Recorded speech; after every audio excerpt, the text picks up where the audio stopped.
thank you to our sponsors, Little Voices. Are you a teacher with a passion for drama, music and performance, or feeling stuck in the classroom? Little Voices gives you the chance to step into a role where you can truly inspire young minds through the arts. This is a company I know well and admire. They're passionate about child development, highly rated and genuinely transformative. With small group teaching, a focus on confidence and creativity, with the opportunity to guide children through Lambda qualifications, you can make a real impact. Plus, with the support of a nationwide franchise network behind you, you can run your own successful business, doing what you love while teaching in a way that truly fits your life.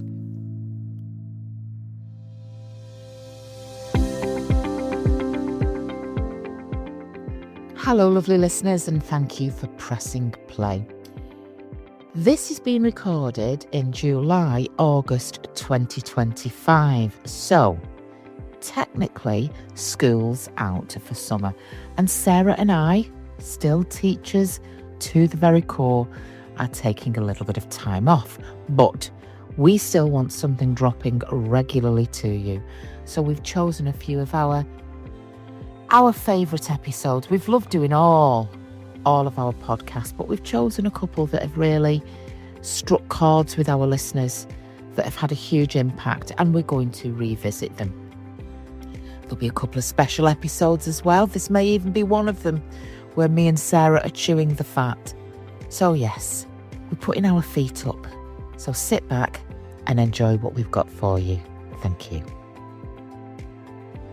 Coming up in this episode, we haven't even gone home yet from Ofsted and put our feet up, and that to me was that sort of I guess a bit of it's never going to stop. It's always, and there's nothing wrong with having, the what next and things like that, but I think in education in particular, it is absolutely relentless. You don't ever get that moment to breathe.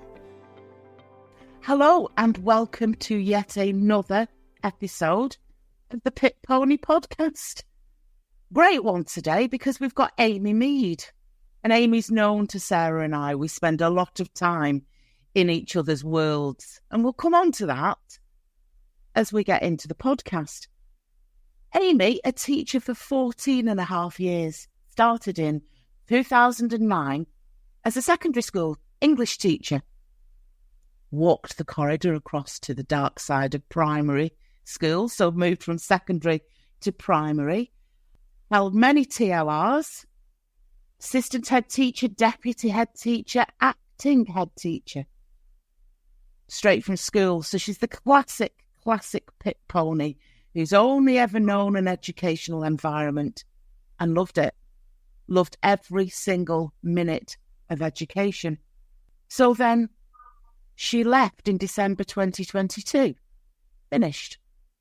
Done with education after a successful Ofsted at her school. Interesting, Amy, that's the case. Because what's your job now? My job now is a learning and development manager. And I'll be excited to talk about that because I know that's also an area that quite a lot of people who are thinking of leaving teaching feel quite drawn to.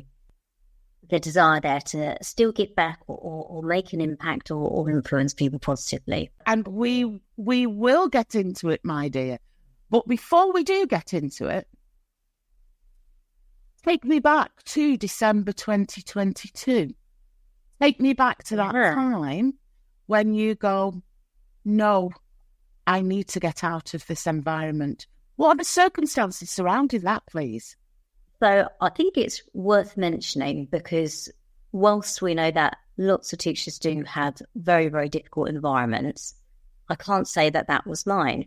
I got along really well with my colleagues. I was very happy at the school, and parents by and large, whilst they were challenged, were supportive. So it was not a place where I'd say it was toxic or I was unhappy, which also probably came as a bit of a shock to myself that I still felt like this, and a shock, to the school, what I call the school family environments. It was a bit like, what are you doing? why are you doing this? And my epiphany moment of, I need to change, I need to get out, was immediately after the Ofsted.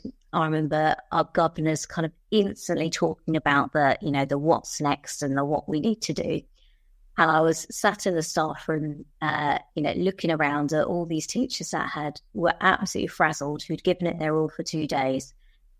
And I just thought, we just need a moment. We just need to celebrate and sit with it. Like, we haven't even gone home yet from Ofsted and put our feet up. And that to me was that sort of, I guess, a bit of it's never going to stop. It's always, and there's nothing wrong with having, the what next and things like that. But I think in education in particular, it is absolutely relentless. You don't ever get that moment to breathe we've done well at something, because it's straight on to the what's next. So what are we going to do that's even better?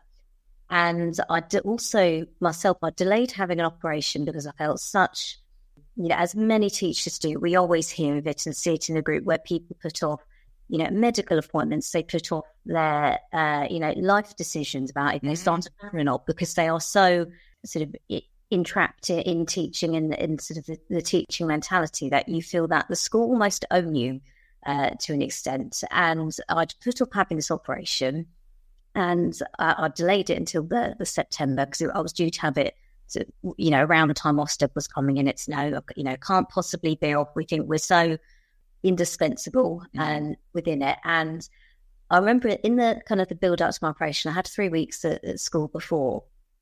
And I remember feeling like really, it sounds odd, but I was almost excited. And it was quite a big surgery, and I know operation's pleasant.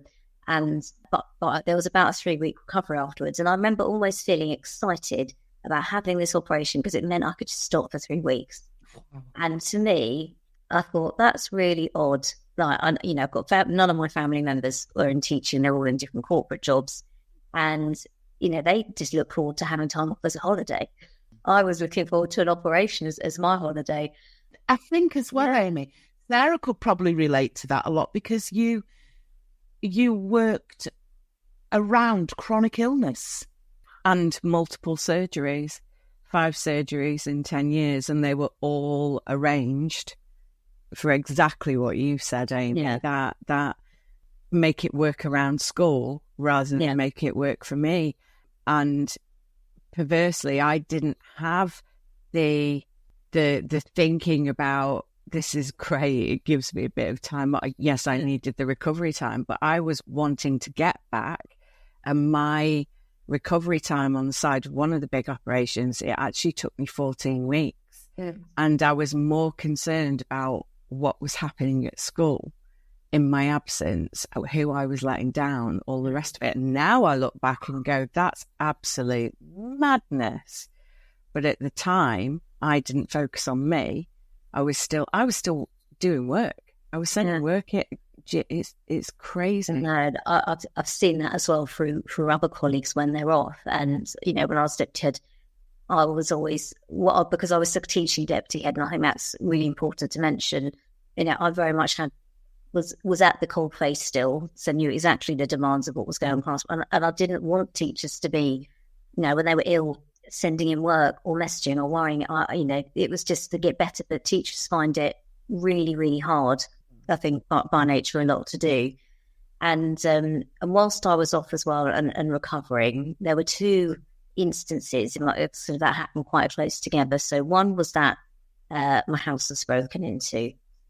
And again, I remember, it sounds really odd, but I remember thinking, God, this would have been a nightmare if I was at school, having to deal with this. And then some other sad news that a really close family member was diagnosed with MND, which is, if people know about it, it's a life-limiting illness. They're still with us just about. But I also remember thinking, I want to be there for them as much as I can over these, I don't know how long they were going to have left, but it was really, again, it was just that sort of epiphany moment of, I can't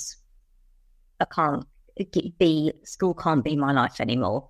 There's other things now, myself, people in my family, where that it just needed to change. It just needed to come first. So so that was my moment, and I did what lots of people agonise about doing. I resigned with no job, nothing to go to. Wow. And I'm what I call a 50-50 household. You know, I pay 50% of the mortgage bills. I have 2 children. It wasn't a safe step for me to do, or an easy step for me to do at all. But with me, I thought, well, there's nothing that's going to motivate me or drive me more to get a job than by an imperative need. And also, I had watched the Pit Pony videos, and I just thought, well, what's the absolute worst that can happen? If I can't get a job, I will do supply. I will bring in money. I will do tutoring. I'll bring in money. I will do cleaning. I will do, shifts at Tesco. I really didn't care at this point. I was like, I will bring in money somehow if I don't get a job and while I'm still looking for a job. So I just sort of had to completely swallow that fear, put it to rest, and just then began the process, which we can talk about, of then relentless job hunting. Perfect. I think what you've done there, in essence, is you've taken the Pit Pony advice from the video. I am going to generate income by any means necessary because a job had become my life. Yeah. And not just it's become my life, it's all consuming. It had become more important than your life, at the point where you were putting your medical needs second, putting friends and family second. Yeah. Because this imaginary pull that's surrounded with guilt, these particular kids, this particular class, there will always be the next exam class. There will always be the next set of children. But you had devalued your own needs so far down because I don't know about you, and I think it's a good time to say at this point, Amy is one of the moderators in the Life After Teaching Facebook group. She works tirelessly with Sarah and I. Amy is the person who gatekeeps a lot of the comments and a lot of the posts, keeping our group members very safe in what they are posting. But in the main, the people who are posting in our group, and I think this word will possibly chime with you both, are people pleasers. Yeah. Teachers by nature want to please other people. And that's not just the definition of a people pleaser. A people pleaser pleases other people. It's almost going to sound like a tongue twister this now. Are you ready? People pleasers please other people to their own detriment. Absolutely. That's the difference. They don't have healthy boundaries for themselves, and they do everything so they're not letting people down. And I'd go beyond that even when they are given the healthy boundaries, told exactly what the healthy boundary is, and there's a big one to do with employment law and part-time workers' rights, which comes up time and time again, and you empower people with that information, but they are frightened to use it when it's their right to use it. It's the fear of getting in trouble, the fear of letting people down. You're absolutely right. The people pleaser they're trapped in fear because well, we can talk about the psychology that sits behind that another time, but you'd stepped away and you'd gone, enough. I am now putting myself first, and that's okay. It doesn't make me selfish. It doesn't. And you then did the initial Pit Pony, which is the lifeboat. We always talk about your next steps out as what you need to do for the moment. So then you've alluded to this job hunt, which is frightening for people who've only ever been interviewed for a school, filled out a job application for a school. So how do you take all of your skills that you've had as assistant head, deputy head, acting head teacher, how did you then go, right, well, let's see if I've got some skin in the game in the corporate world? I think for me, what I how I began was I started thinking about what I really liked doing, because I thought if I was going to be leaving education, changing career, it is a chance for you to be able to try to find something new that you will enjoy. And I really enjoyed part of my role as a deputy. I was also an SME for English in the county as well. So I delivered lots of training and insets, and I really enjoyed that. And then found out in the corporate world, the equivalency out there exists of learning and development. But I didn't just sort of focus in on learning and development. I kind of thought of other similar roles. So some were sort of HR based, some were instructional design, which is more where you're building the materials. And I really just had, I guess you could say it's sort of, incessant belief, but I know that teachers do all of these skills. We design and deliver training day in, day out. It might just be to a younger audience, but it's exactly the same principle. Learning is learning. And, we, quite often make the most amazing presentations. We're engaging. We can talk, we can inspire people to take action. Yeah, we can inspire the toughest audiences, which is, children and teenagers and young people, to often take action, to want to learn something or to want to do better. Then we can absolutely do it in a corporate world where, you've got what I call these, compliant corporate citizens. So I really started thinking about, the skills, and I can't sort of downplay how many hours I spent reading about learning and development, like finding people on LinkedIn that work in learning and development, because it was also a new language I had to learn as well. And working on my CV, so I worked with, my sister who works in corporate, my other half who'd also made a transition. He left the military after 16 years and then had to join civilian life as well. So he'd kind of gone through a different but, similar transition. And it's about, for me, it was really about just selling the skills. I was so sure of the skills, and I'm sure of all the skills that teachers have, because they are absolutely there. And we do see members of the group finding jobs and things. So, other people see it and notice it as well. And I often said to myself, I'm just a teacher. And I found that I had to, again, become somebody that I wasn't really before. I would just message people and say, look, I'm trying to change career. I'm really interested in this. Can I talk to you about it? Can we meet about it? And I ended up meeting a head of learning and development for lunch one day, who just happened to live locally. And I just absolutely, it's a bit like a mentor, absolutely picked her brains about, what is it you do? What does your day look like? Because again, as a teacher, it's people's other jobs can often be shrouded in mystery. We're not sure of what it means to have a job that's not based in a school. So I really spent, and I spent so many hours sort of reworking my CV. It's always down to personal choice. I did a professional CV writer to look at my CV. I had to say there weren't that many changes by the time I'd got it back. I think it was just that polishing and tidying. So I invested a lot into it. And the other thing I want to say, because when you see somebody, I'd always see, while I was thinking about leaving, I'd see the post in the group of, I'm out, I've done it, I've exited, I've got a job. And I remember, half feeling pleased, but if I'm honest, I would half feel a bit jealous or a bit defeated, thinking that's never going to be me.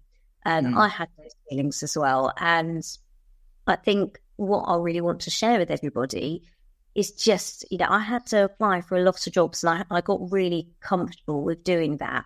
The first job that I had out of teaching, because I'm on my second one now, I applied for somewhere between, because I was keeping count until it got to the ridiculous, but between 400 to 500 jobs. And wow. Some of them were, long applications where, I've seen it where you spend hours tweaking it or changing your CV or personalising it, filling an application form, doing cover letters. Some of them were I call the one-click applications that you just ping over your CV.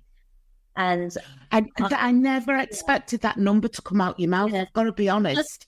I know. I've got about 60 in my head, and wow. It was more, but I was also, again, and I got really comfortable with applying because, my sister who works in the corporate world, she's super senior, gets headhunted, but she'd often say, oh yeah, I apply for between 200 and 300 jobs every time I want to move job.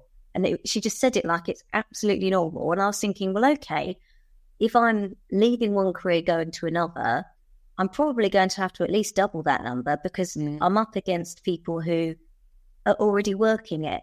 And whilst it sounds like it might seem, it's not to put people off. It's just to put people that you never know which application might be a yes.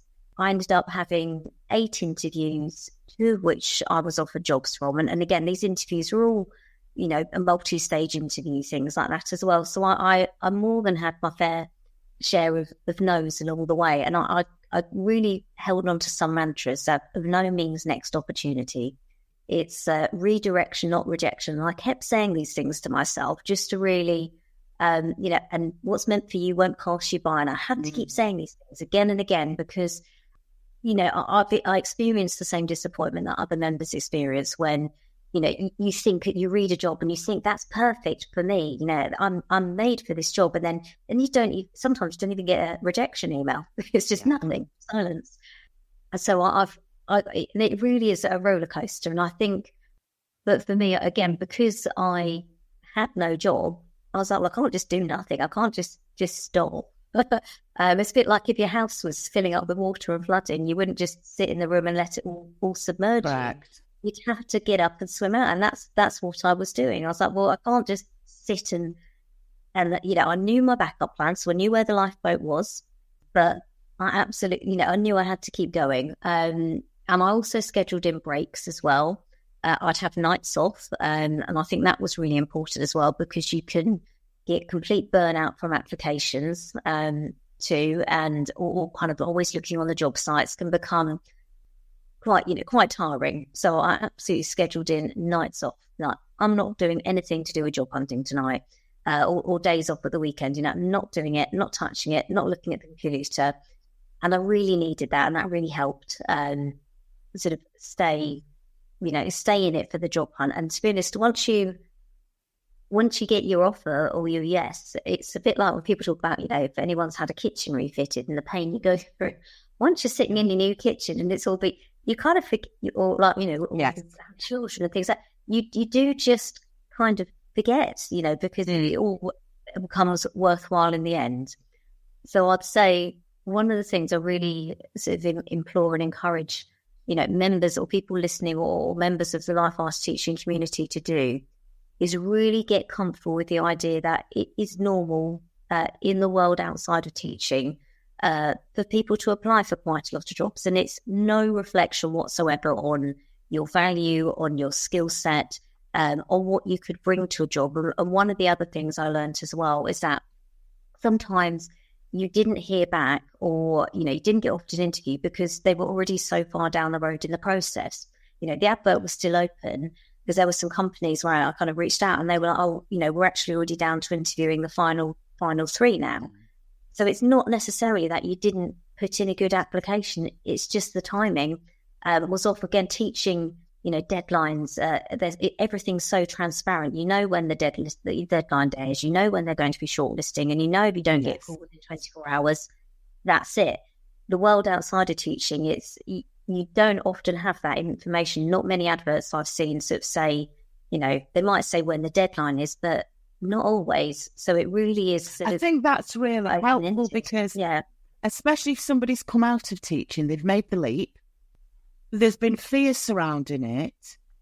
It would be so easy then to start to take things personally. Yeah. What have I done? They don't want me, because there's a vulnerability when you step outside of that. You come up above ground. And I think you did incredibly well with your mantras, staying strong, because at that point, we see a lot of it in the Life After Teaching Facebook group with the civil service. Yeah. Many of our members move towards the civil service as another job that they can be doing. And they become incredibly anxious about not hearing anything. So I think that message was so powerful then. So what then? I'll share it. I also applied for civil service, like several jobs. Didn't even get, I think I applied for 8 civil service jobs and got 1 interview. I did get offered a job from, but it's hard, the civil service. I know lots of members move into it, but it's a really different process. So my first job that I ended up getting was actually a learning and development business partner.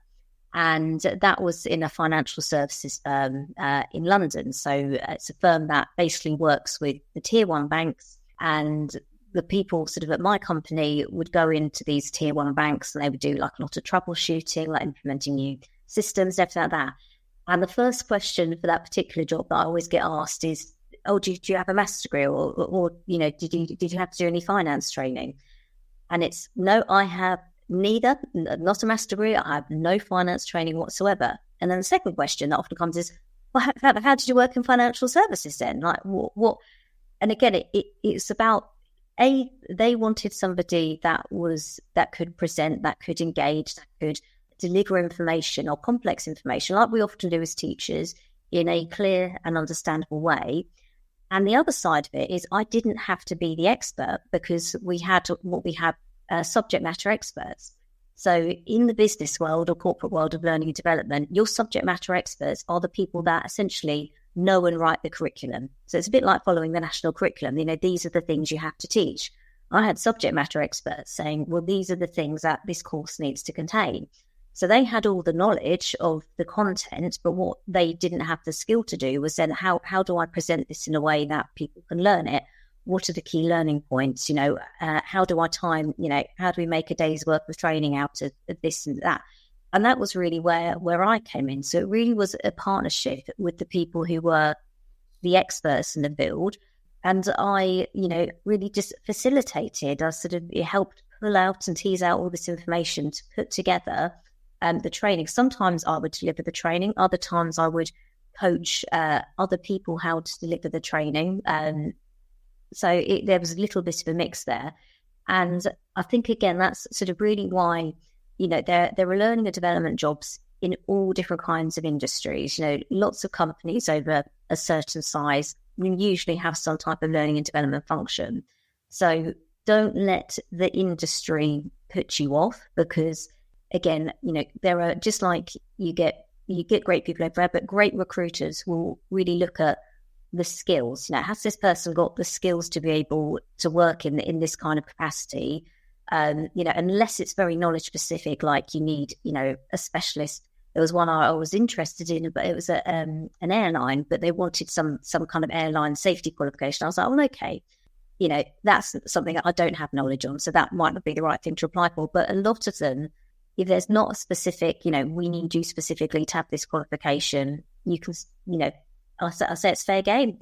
And coming back again to job descriptions, I did a lot of reading about sort of job descriptions, and female, I'm female, and female applicants tend to only apply for a job if they think they meet 100% of kind of the person's specification. Whereas, you know, I'm talking just very typically, you know, male sort of applicants tend to, and I'm talking about, you know, people who identify as, I guess, tend to, if they can do half of it, they'll have a much more sort of, I'll just put in an application and see what happens game. And I started sort of adopting that approach. I didn't think, I have to tick every single box. It has to be perfect, you know, otherwise they won't even look at me. You know, for example, my first job I got out of teaching, you know, they did have, it was desirable if you'd worked in financial services before. Well, lo and behold, I hadn't. I was coming fresh out of school. But so it isn't always, you know, a be all and end all. And I really encourage people, whatever gender they are, if you're the type of person who would look at a job advert and see the person's specification, or, you know, the things that they want, and think, oh, well, I don't have that one, or I've only got a few of them, you know, put yourself out there still and go for it, because lots of places are looking at growing people and potential rather than just having necessarily the complete finished article as well. Yeah. I think that's really, I watched Sarah's face when you articulated that last point, and it's really true. It's about that self-belief. It's that can-do attitude. So I know that you stayed for 8 months in your first position, and then you moved to management responsibility. Yeah. It's when I was at the company, they'd started making some redundancies, not in my team, but about 4 months in. And again, it's not something that happens very often in teaching. So it was completely new territory for me to kind of be in a business where that. So I'd started thinking, okay, this probably won't be I knew it wouldn't be my forever job, a stepping stone job. So at about the 8-month in point, I decided to get really serious again about looking at the next thing. 2 reasons for that. One was being the kind of redundancies that are sort of happening in the company. It made me feel like, I didn't want my position to become vulnerable. And the second was I took on what I'd call more of a junior role. So a learning and development business partner in learning and development is more of a junior role. Like I didn't have any management type responsibility. So I kind of felt really like I was chomping at the bit and ready to give him more. So it sort of felt like it just came at the right time to start looking again. Yes, and I started looking again and again. When I started looking for job number 2, I absolutely knew that I'll be applying for lots and lots of jobs again. I think I got to 120 of jobs. I think I had 5 interviews and I ended up with 2 offers again. I seem to have a habit of getting down to 2 offers, but that's nice because it means you have a choice about which job you want to go for and how you can negotiate sort of better terms for yourself, which again is completely alien for us as teachers. I did have to get, friends of the family to hold. I sound like I'm very confident. I'm not. I had to get people to help hold my hand, through those conversations because they were so agonisingly awkward and alien to me as somebody that had spent my whole life as a teacher. So then started, or by January, so January of this year, I started applying around August. I applied for the particular job I'm in now at the start of September.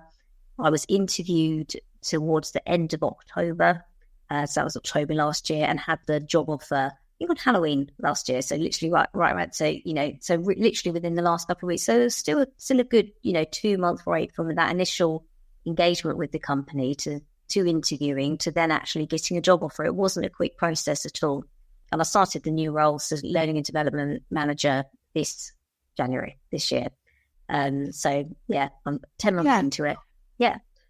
I mean, I just love this resilience that you have in it. 120 applicants in. Hello, loyal listeners. It's that time in the episode when me and Sarah put out our little begging bowl and ask you to help fund our podcast. Because it's coming out of our pockets. And our kids have been living on beans on toast for months while we've been messing about pretending we're live on Loose Women. There's going to be a link in the episode notes, and it's called Buy Us a Coffee. This is your chance to help fund the podcast, give a little something back. Thank you. What I'd like to do now, Amy, is take you back to the Amy who was in teaching, who put her own medical needs second, who had that guilt, who would never take time off. That's the downside of teaching. And there are some false gods that keep us in there. For example, teachers go, well, I get long holidays. I get sick pay for 6 months full and 6 months half. Can you tell us a little bit about your experience of the corporate world when it's come to dealing with issues or illness? How's the Amy operating in that corporate world? Completely differently. And again, I'm a parent as well. And there was a real fear about how am I going to, manage the holidays, for example. Oh my goodness, we get such, good sick pay in teaching. What if I was ever needed to be, off sick and things like that for anything? And what I have found is that from my experiences is in my first job out of teaching, I think I had maybe one day off. I get migraines, unfortunately. So I think I had 1 day off for migraines. So it really wasn't like a big deal. It was just, sure, you're not well. Don't come into work today. That's it. There's no having to sit at a laptop when you've got a migraine, trying to think things over. And in my second job out of teaching, so the job I'm in now, they offer all staff sort of the benefits. So that's, the sick pay, the private healthcare, private dental care from day one of joining. And you never go into a job thinking, I'm going to need to have some time off and things like that. But life happens. And earlier this year, I was diagnosed with PTSD, and it got to a point where actually I was really suffering with my symptoms, and my work were absolutely brilliant, because we often think that in the corporate world that there might be no empathy. And from my personal experience, that there could not be further from the truth. I was arranged like private sort of trauma counselling within 2 weeks, and I had that for about 20 sessions of sort of specialist counselling for PTSD. And then I had, and I'm still going through it now actually, fortnightly CBT, which has all been covered by my employer. But I also got to a stage where I needed to down tools. And the conversation I had with my manager, when I think that they recognise actually, you know, for me to really kind of start getting better, feeling better. And it was very much about, we want you to be better. It wasn't that, you know, we need you back. Because actually they said, look, we've got loads of people in the team, like it will keep going. It's fine. You just need to take some time off and get yourself sort of feeling much better. But you know, my personal company benefits is 6 months full sick pay, like it wasn't teaching. And I got that from the very first day of joining. And then it goes to 75% pay for 6 months as well. So, you know, really, really comprehensive pay. And again, I had such fear thinking, oh no, that's going to be really, you know, really awful to, you know, take some time off so soon into the job. And actually, you know, their attitudes are very much, life happens. You know, nobody ever wants to be, you know, unwell or sick or have, you know, things happen in their life, but life can certainly throw curveballs. So, you know, it's nobody's immune, you know, from having adversity in their life, unfortunately. And we never know when we might face a moment of adversity. But for me, and the biggest thing that I've noticed is having a truly supportive employer. Because again, like in teaching, you know, when I've had to have time off before, you know, either through operations or illness, etc. And at one time I was off for, I think it was about 10 days. I had a really awful sort of gastro condition, but I really wasn't right still for quite some time after, and I needed to do a phased return. But in teaching, the phased return was so rushed in my experience. It was, and as soon as they saw you visible, they were expecting for the hours that you were there for you to be operating in exactly the same capacity as you were before you had any type of illness. And I'm currently working through a phased return with my work now. And for example, in my first week back, my occupational health therapist said, all you are going to do is check your emails, clear your inbox. You're not going to be disturbed by anyone. There's no meetings, etc. And so it built up really slowly. It was 50% for 3 weeks. Then it's 60% for 2 weeks. Then it's 70% for 2 weeks. So it's a really gradual sort of incremental. And again, their rationale reason behind it is they want it to be a success. You know, they don't want it to become difficult, challenging, overwhelming, that, you know, you end up being off sick again or kind of, you know, or deteriorating again. And regular, touch points with the occupational health therapist, because again, I know people can be nervous about occupational health being involved, but I absolutely, you know, the company that I've had to do occupational health, they were absolutely the advocates for getting you healthy, because you being healthy and better, however long that takes, but it means that you'll make it back to work. And I just think it's, you know, I feel like I'm working through a success story. You know, I was off for about 3 months completely, working back through a phased return. And again, I think in teaching,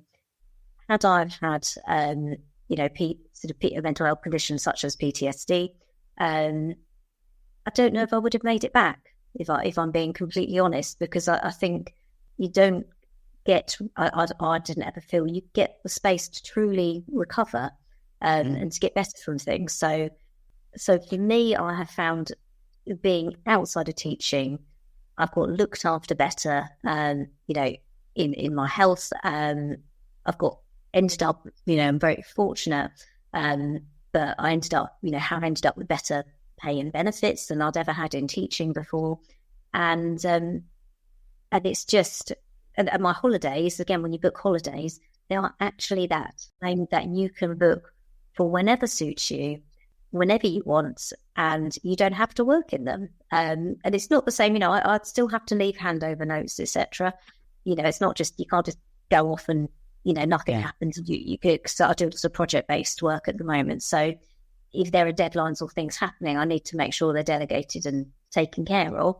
But there's no having to actually, physically work or check emails or be on my laptop whilst I am, off work or not on a holiday. So that to me has been amazing. And the other thing, I know lots of people get really concerned about, thinking, if I've been used to having, I say sort of, you can't see it, but I'm doing error in what I call error apostrophes. If I'm used to having a, equivalent of, 3 months off a year through the different school holidays, inverted commas, how on earth am I going to cope with maybe, 25 to 30 days annual leave?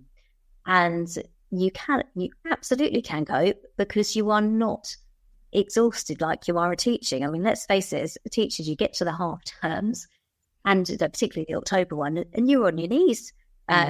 You might have one day that you go off and enjoy something, and again, I just, as we all know, it's just, half terms is either spent setting up for the next, classroom for the next thing, or getting the things work. You may half terms always swamped by report writing. They're not truly. No, they're not. No. And it's really interesting, and I'm sure Sarah and I are reflecting and listening to what you're saying about the difference in the corporate world, where Sarah and I are based with our lives with Connexus Tuition. We're based in the middle of a business park in Warrington. So there's huge multi-tenanted offices. There's a big central eatery called the Engine Rooms. There's a beautiful lake with herons and ducks. But we've often, and we've not done it for a while, but we used to reflect, didn't we, Sarah, about walking the corridors at Rutherford House compared to walking the corridors in a school. People's pace of life is different. They make their lunch. They go for a walk in the middle of the day. They chit-chat about nonsense at the water cooler the way it's supposed to be. So we're in shared office space with different businesses. And yes, you'll hear a few people are stressed about something, but it's not a stressful, chaotic environment. And you've just outlined the fact that you've been in a job probably about 10 months. Yeah. And in that 10 months, they have paid for your mental health support, your occupational health therapy. They have put into play a really superb package of support to get you back into work. And anybody listening to that would think, wow, we do it at our workplace, don't we, Sarah? Unfortunately, our team have suffered with bereavements and life crises that have happened to them. Our priority, when we are looking in the eyes of that person, is you're all that matters to us. We'll pick up the stuff afterwards. And it's so sad that doesn't happen in teaching. It really is, because I do think, Sarah, you were a deputy, you worked with some great head teachers. They could do that. There were schools that did that. Yeah. And that's it. I because you will have seen me wince when we said it doesn't happen in teaching. It does happen in some places. There are great leaders, great head teachers who know what's what, and people genuinely are first and foremost. But even then, there is a restriction on that, because the very nature of the way a school works, that it's a fixed year, that certain things have to be done at certain times, that becomes a very difficult thing to manage in terms of doing the right thing by the person, but also making sure that everything that needs to be done is done. My experience is the same as yours, Amy, that it's a very different world out in the private sector. And yes, there's varying degrees of sick pay and benefits and all the rest of it. But for me, it's about the quality of life. If I'm not 100% on a particular day, I'll still go in because that's in my nature. Yeah. But the people around me and my boss accept I'm functioning at 60% and there is no stick being wielded to beat me with. It's just, you get done what gets done, that's fine. Yeah, that's it. Do you know, it is completely different. What's really interesting with saying that is in my current sort of, well, both of my corporate worlds, but particularly my current place, we have sort of weekly kind of meetings with our line manager and the whole team, etc. And we start off the meeting by talking about our capacity, and people are not afraid to say, I am over my capacity, I have too much work, and I can't get it all done. And so there's that real psychological safety that it's completely normal to say there's too much work. And then the managers then say, okay, who else in the team's, got a bit more capacity this week? Are you able to, help take anything off them? And there is absolutely no stigma saying, like, I'm over my limit here with what I can juggle, like I have too much work, or to do with the time given. Or again, if you're feeling a bit under the weather, for example, you have the flexibility very often to be able to choose to, I'll work from home today instead of going into the office. Yes. And those types of flexibilities are huge, because you end up having this newfound control over your life, which you don't then have in teaching, which is all kind of geared up to, given the nature of teaching, you have to be physically present there to do the teaching more often than not. And and that to me is completely different. And I would say, no job is without stress. Like, I have found it immensely challenging learning new skills, learning a new industry, and I've gone from being near the top, being an expert in the field, to somebody in a new career with limited years of experience behind me, limited knowledge, and that can really completely throw you out of your comfort zone. And one of the other things that I've noticed is how, because everyone seems to have a bit more capacity and flexibility outside, when you are struggling with something, I've just said to a colleague, can you coach me how to do that? I don't know how to do that. Or, I know you showed me once already, but I'm really not sure in this process. Please show me again.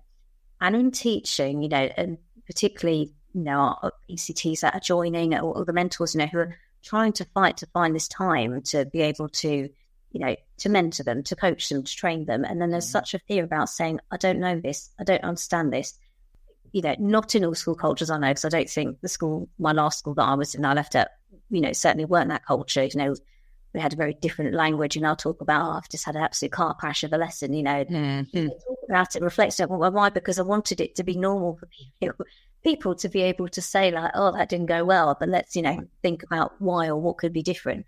And my experience in corporate is, talks about boundaries are encouraged, it's, and talking about your capacity is encouraged. And what that means is that you can then, if I'm blocking out time on my diary to have my lunch hour, I do that. I force myself to step away from the screen. I go out for a walk. I put something in the slow cooker. I get a load of the days I'm working from home.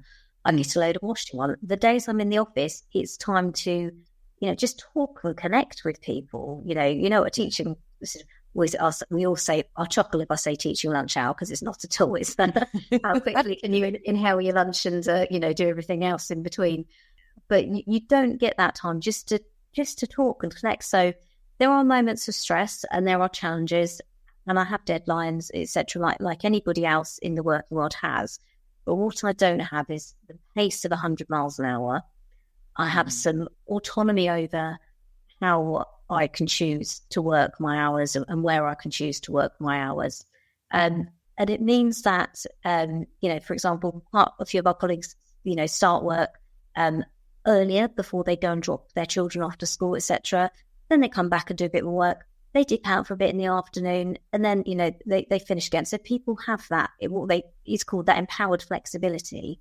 Absolutely. Yeah, it doesn't really matter, how you get it done. As long as you're able to make it work for you, then that's all that matters, isn't it? It's so it's been, again, a real change for me to learn, how to embrace what I call this empowered flexibility. And again, I was the parent who was, up out the house at 7 a.m. with the kids, shipping one off to wraparound care, one off to nursery. And my life was just 100 miles an hour all day long, then I'd get home and pick one up from wraparound care, one up from nursery, as quick as I could. I'm ashamed to say, I always worked full time, but do the, dinner bed routine, I didn't really feel very present, if I'm honest, for much of my children's younger years.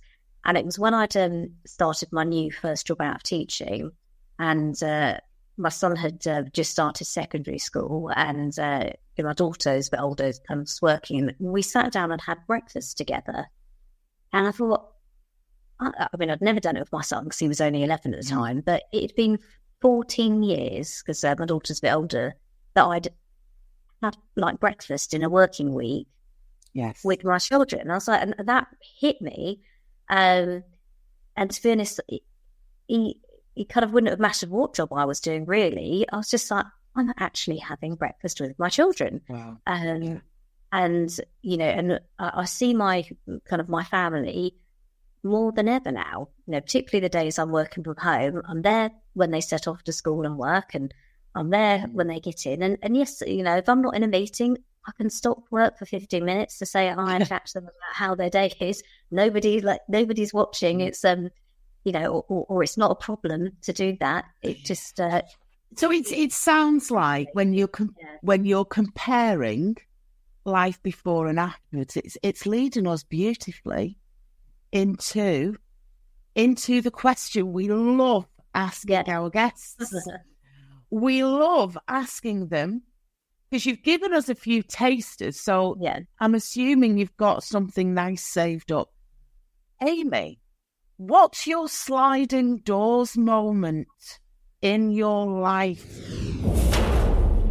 The most significant sliding doors moment for me is I had grandparents that passed away during COVID, and their wish was that they wanted to be returned to Malta, to have the ashes scattered in the bay that they grew up in. And I knew, because this was all kind of the trip had been delayed going out there, because there was COVID, etc., and it just wasn't the right time. And I was still teaching when my family were talking about, wanting to plan the trip for the next year. So I left December 2022, but, they'd started talking about it in 2022 about going out there about to Malta next spring, and going to the bay where they grew up to scatter their ashes, and sort of doing sort of family ceremony out there. And because I was still teaching, I knew that I would have to go through the agony of having to, write to the governors, write to the head, plea for this time off. And I know I wouldn't be able to stay out there the whole time with the family. I'd just have to probably, I might be lucky if I can go for the weekend and maybe fly back on the Monday or something like that. Like, I knew I wouldn't get the whole time out there with the family. So there was already a compromise. And obviously how I ended up, didn't plan on leaving teaching. It's all quite sudden in some respects, but it meant that once I had left, that I knew I was going to be able to go out on that trip with the family for the whole time, and not have to ask anyone's permission. All I had to do was, just book time off work in an online form, and that was it. And it was the most special thing. Like, I can't explain, like, being in an airport when it's not the school holidays. Like, that felt amazing, and then actually to be able to be out there with the family to watch we watched the sunrise over the bay and scattered their ashes and said goodbye to them. And I thought I might not have been able to have done that if I was teaching, because I couldn't guarantee that I would be allowed the time off to do that. And I'm trying not to well up because it's a podcast, but it's to me it meant everything. It was the most special trip I've ever had in my life. Well, you've talked about not welling up. Wow. And not only to be there, but to be present. Yeah. And that's it. To be relaxed. Really present and relaxed, and not panicking about what might be happening at school, or did I leave the right work, or, oh no, I forgot to tell this person that I was going to have this meeting with this parent.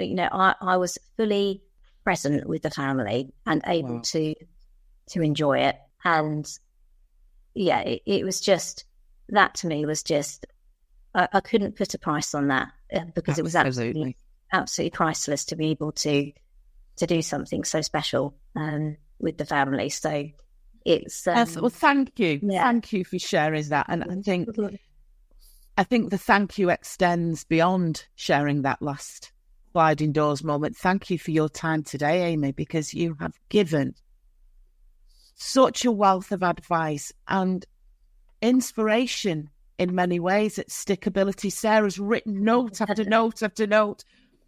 Your journey is one that I know will help and inspire and motivate many, many people. And on behalf of Sarah and I, thank you for all the work you do in Life After Teaching, moderating. That group would not be the place it is without you. So, Amy, until next time, take lots of care. Thank you very much. Thank you, Amy. Wow. What a brilliant guest on every single level Amy Meade was. She's just the gift that kept on giving. What are your thoughts, my friend? Notes everywhere. You made all the notes? I made all the notes. I think something that came through right the way through for me, and she said it at the end about the concept of where she's working this empowered flexibility. But actually, if you go right the way back through everything that she talked about, it was about empowerment. She empowered herself. She empowered herself in terms of the job hunting and everything that she's done. And I think for me, what I wrote down was that she saw job hunting as a job in itself. Yes. I wrote that down. It became her job before she got a job. Which I think is an amazing way to look at it. That she structured her time, that she built in breaks, that really resonated with me. And what also I was thinking about was how different recruitment is in the real world, not in the teaching world, because the teaching recruitment process fundamentally is almost like a closed loop, isn't it? It's people from in one pool of employees across the country. Those jobs come up, people bounce around between them, but it's a very tight process with teacher recruitment. And for people who are listening who perhaps aren't even teachers, it's so structured and such a short time frame as well. A job comes up, there's 2 weeks to apply, the deadline happens, the interviews are a week later, you find out on the day. It's very tight. So, well, we know why, because of the lunacy, the thing I go on about all the time, because there's only 3 bloody times a year you can genuinely put a resignation in. I know, and that's an episode. That's an episode all by itself, isn't it? But I think for me, that's one of the questions that we get a lot of in the group about, well, what happens if I get this job? Will they wait for me? And actually, I don't think people realise how long recruitment actually takes outside in the private sector, and that realistically, it won't be a wait for them because it takes that long that it will fall into place. The other things for me, we're not ticking all of the boxes, and I've talked to you about this before. There's been a really robust piece of research done on this about the attitudes of people when they're approaching job applications, and the characteristics of people who will not go for it unless they've ticked 100% of the boxes. Should we talk about the classic example of that? Boris bloody Johnson.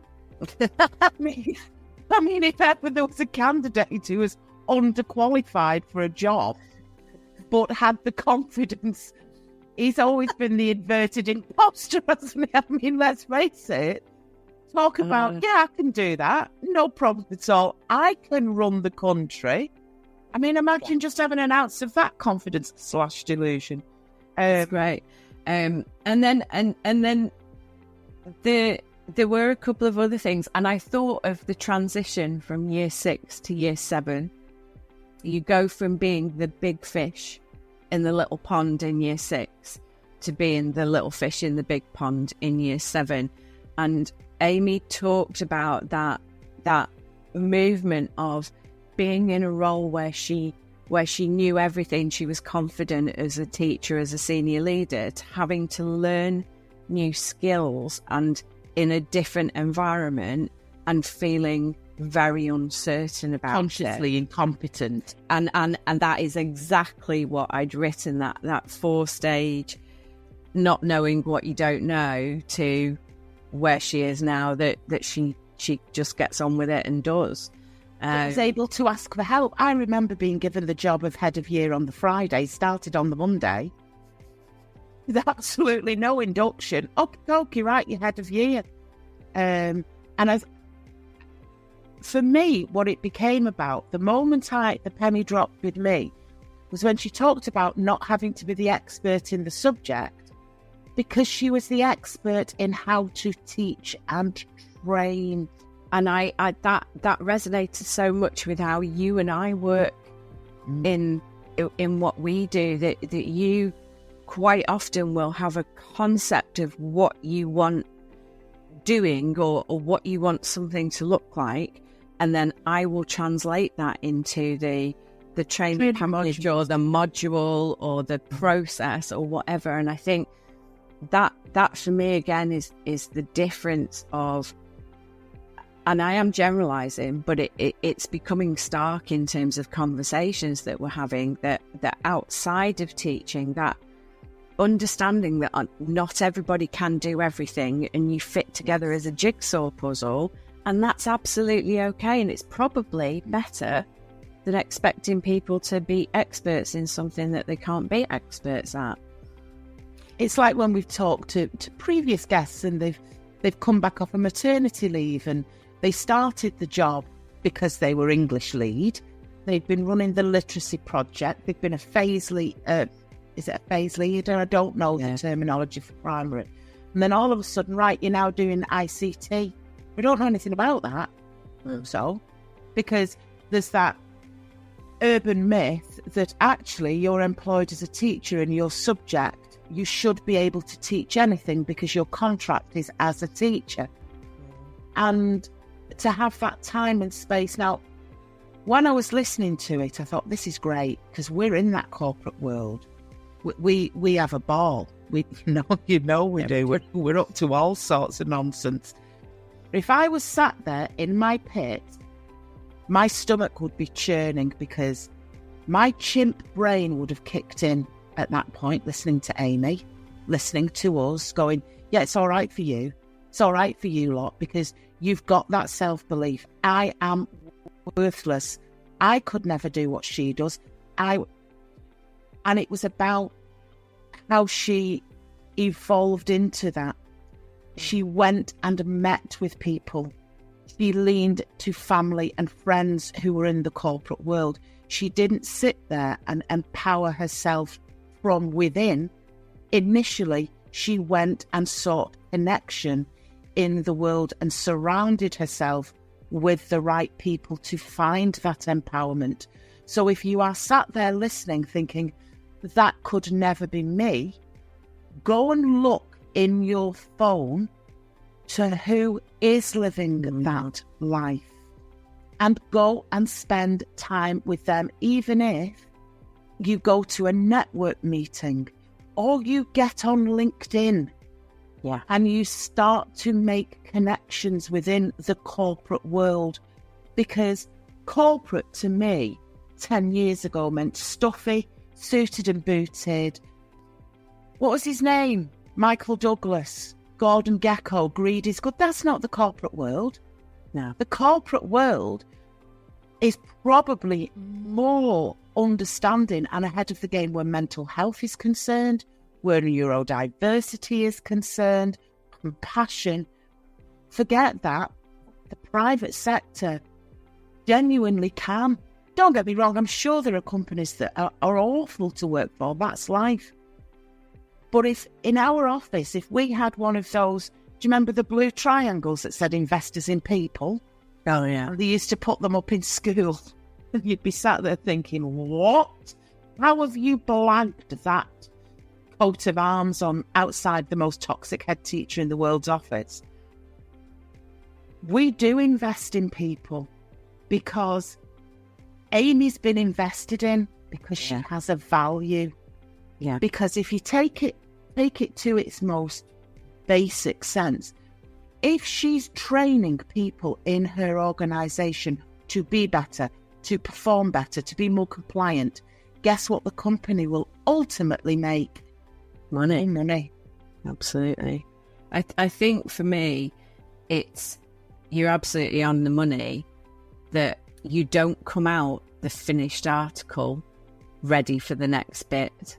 And anybody who's listened to our podcast with my story, it is a journey, and I hate that word journey because it's been so overused, but it is.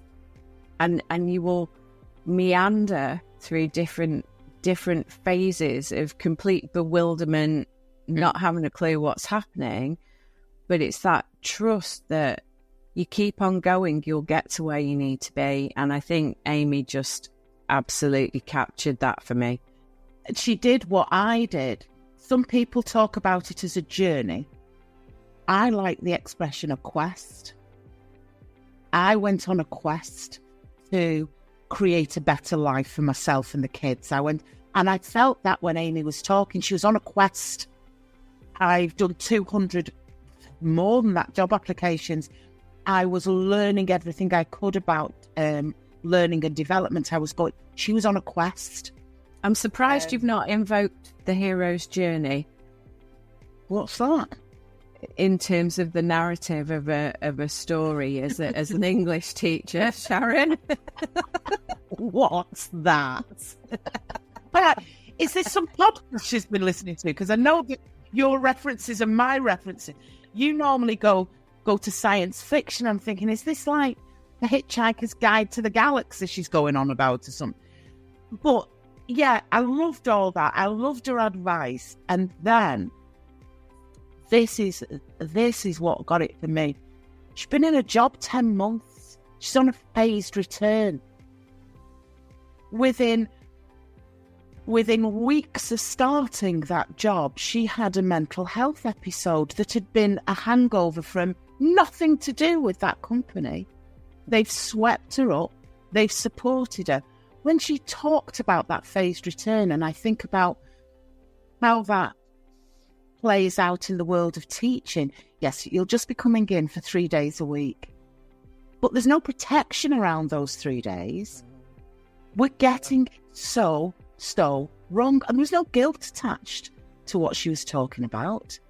There's a couple of moments, and we'll come on to the sliding doors in a minute, because I just went when she was talking about that. Breakfast with your kids. I loved that because I was able to see them off at the door. I was able to be there for the first offload when they get through the door and they talk drivel about drama. And she said this, and you've lost track of what the story is, but you're there for the offload. Those moments are magical, and we still look at them as gifts. They should be our givens. It's crackers, isn't it? So let's go on to a sliding doors moment where she's at the bay in Malta. Ruined me. I saw that. Ruined me, but internally. Yeah, and acute for me. There's so many parallels with Amy's experience for me, in terms of the surgeries and all the rest of it. But that, in terms of being with family to honour the last wishes of grandparents. I remember my dad died in August 2010. And I was so relieved he passed in August. You know, and my sister was a teacher at the time as well. And we joked about it and said, well, I'll give him something. He died on the 1st of August, so we didn't have to.